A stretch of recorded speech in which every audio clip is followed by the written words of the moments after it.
Each time we got a new report, everybody thought that the number would be lower, and everybody was surprised when it wasn't lower or it went higher. And in fact, then when they kind of went from transitory inflation to peak inflation, every time we got a number that made a new high, they kept repeating the same phrase. Okay, now inflation has peaked. Oh no, now inflation has peaked. And now they just keep expecting inflation to go lower because the Fed has raised interest rates and we have this slowing economy.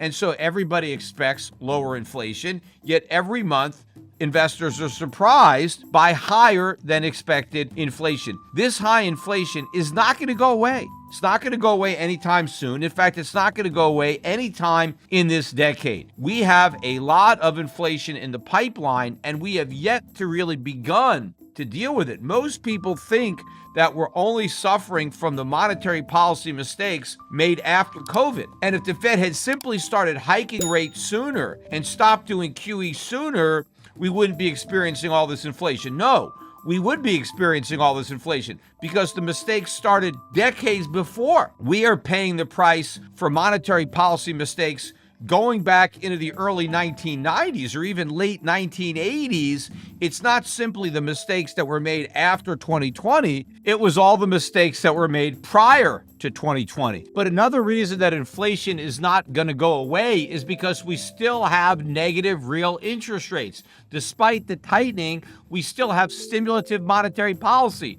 Even when the Fed hikes rates to 4% in November, you're still half the inflation rate. You're still discouraging people from saving and encouraging people to take on more debt. You are stoking inflation's fires. You're not putting it out. But even worse than the headline number was the core. Now remember, the core is more important to the Fed than the headline because it strips out food and energy. Even though food and energy are probably the most important parts of the CPI, the Fed likes to ignore those and focus on everything else. But if you focus on everything else, that 0.6% rise is a big number. But in other words, we're going in the wrong direction. Core CPI is going up, not down. The Fed is getting further away from its goal of returning core CPI to 2%. In fact, we're still more than triple 2%. And again, what investors don't understand is we're not going to go from 8.2% or 8.5% inflation, whatever the peak was so far,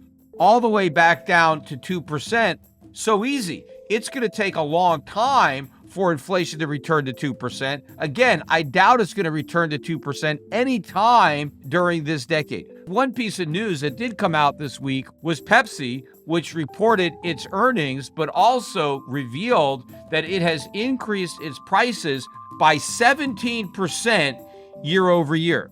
Now, that number dwarfs the official rise in the CPI. It's basically doubled, a little bit more than double the official increase in the CPI. Now, I think what's happening at Pepsi is more indicative of what's actually happening to the cost of living than the CPI, because Pepsi's prices are real prices. There's no hedonics, there's no substitution.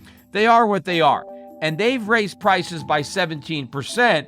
That probably reflects what's going on with inflation. Because remember, Pepsi doesn't want to raise prices. It's trying not to. And in fact, remember early days in the inflation, all of these companies were eating these price hikes. They thought it was transitory, and so they were absorbing the higher costs. They weren't raising prices. If you recall, back then, I said that eventually all these companies are going to throw in the towel on transitory inflation, and they're going to start raising their prices because they're going to realize that the transitory inflation is permanent, and they need higher prices to recover their higher costs. And that is exactly what's going on. So a 17% inflation rate, to me, is more believable than the government's 8.5%. And what Pepsi is selling is what Americans are buying. This is what's going on with prices. But getting back to these numbers, the inflation rate in 1984, though, was back up to 4.3%. 1985, 3.5%. We had 1 year of below 2% inflation during the entire decade of the 1980s, and that was 1986 when it was 1.9. But the very next year, it shot back up to 3.66. Then 1988, it was 4.08. 1989, it was 4.83. And in 1980, it was 5.4. These are some pretty big numbers, nowhere near 2%. And then if you look at the inflation rates during the 1990s, when we really started to have the change in CPI incorporated, we only had 1 year during the 1990s where inflation was below 2%. That was 1998 when it was 1.55%. So these were much higher rates than the 2% that the Fed is hoping to get down to. But the problem is we have printed so much money since then. The debts are so much larger that bringing an inflation rate down to the level we had in the 1980s and 1990s or 2000s is nearly impossible. The only time we really had inflation of around 2% was after the 2008 financial crisis. In 2010, we had a 1.64% year. 2013, we had 1.46. 2014, 1.62. 2015 was the absolute bottom. We only had an inflation rate of 0.12%. So as far as the Fed was concerned, that was a very dangerous year because we treaded very close to deflation. We didn't quite get it, but prices barely rose. Then we had a 1.26% rise in 2016. Then we started to have inflation moving back up. 2017, 2018, it was back up to 2.44%. And then we started to head back down in 2019, down to 1.81%. And then 2020 was the last year of sub 2% inflation at 1.23.